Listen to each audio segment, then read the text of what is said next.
tubig. Patayin mo muna. Patayin mo yung tubig. Galing naman. Huwag mo patalsikin. Tapon sa ban.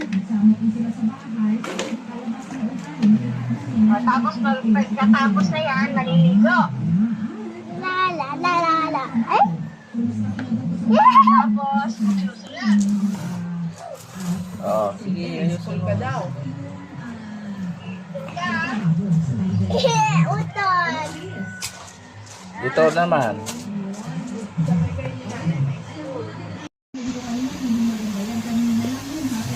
Partida, upo ka. Agusay. Yeah, gusto mo. Nagatan na mo. Kasi nakaupo. Very good ah. Okay. Dito pa, urungan mo. Kaya tawag nga ni nanay eh.